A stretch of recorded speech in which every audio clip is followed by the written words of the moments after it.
Good morning, 1010. Welcome to week 5. I can't believe how fast this summer semester is already flying by.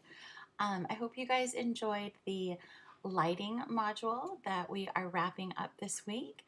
For those of you guys continuing on into the program, I wanted to let you all know that we do offer a lighting class. It's really fun, and part of your assignments are to actually build your own light fixture.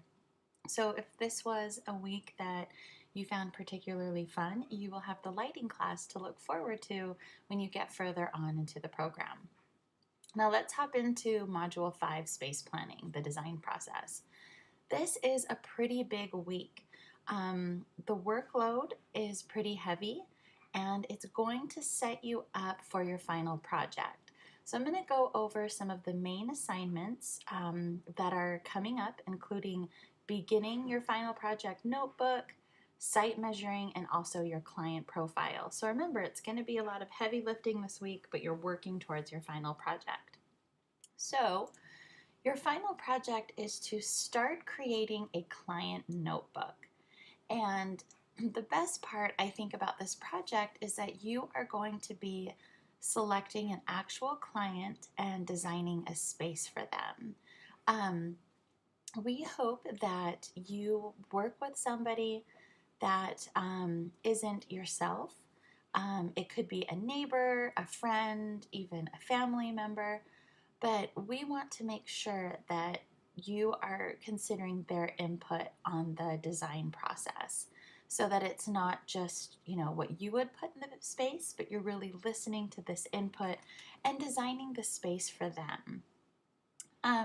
Now, I'm going to let you read through this stuff on your own, but I'd like to skip through the client profile as well as the client space. So with the client profile, this is kind of the first step of the notebook, is we want you all to first find your client, and this whole thing will be due at the end of the semester, but this first part is due in 3 weeks, so this client profile assignment. And really, in a nutshell, what we want you to do after you select your client is to use this questionnaire that we have already set up for you and use this to interview your client.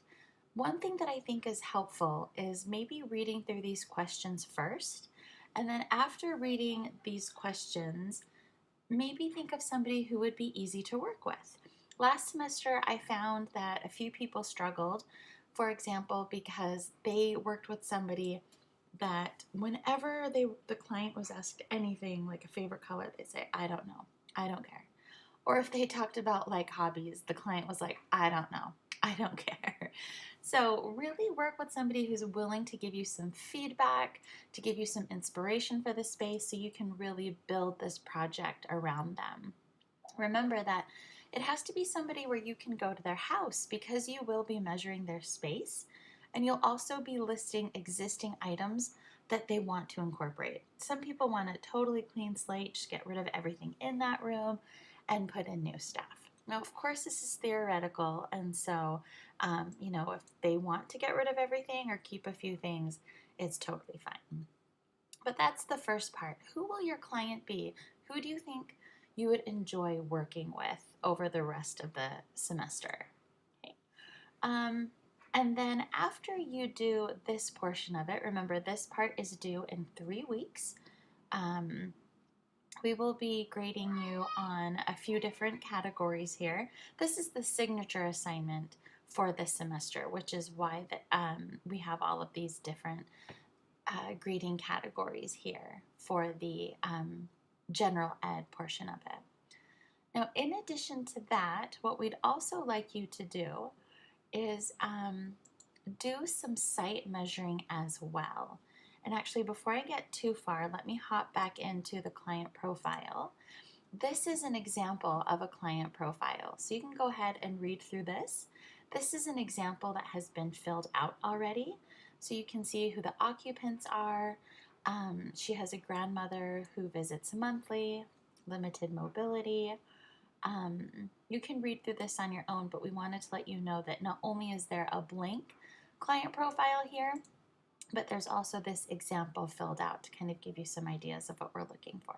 Okay, now we can hop back into the site measuring portion.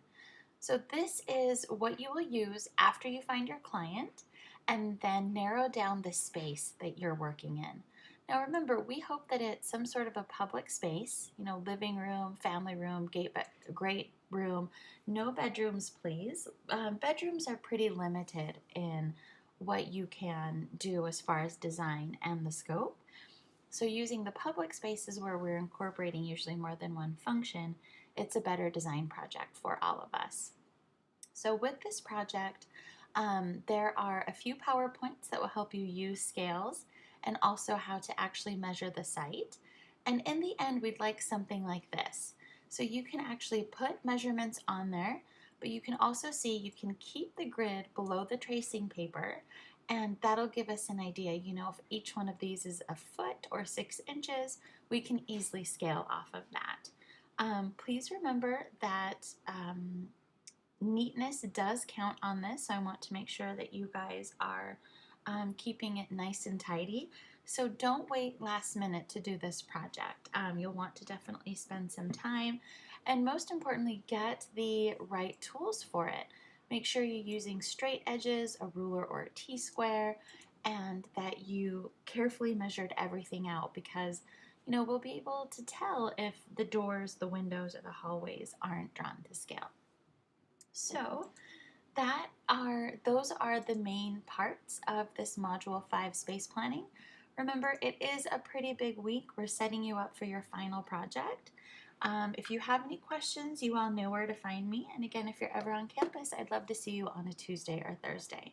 I hope you all are having a great summer and keep up the good work.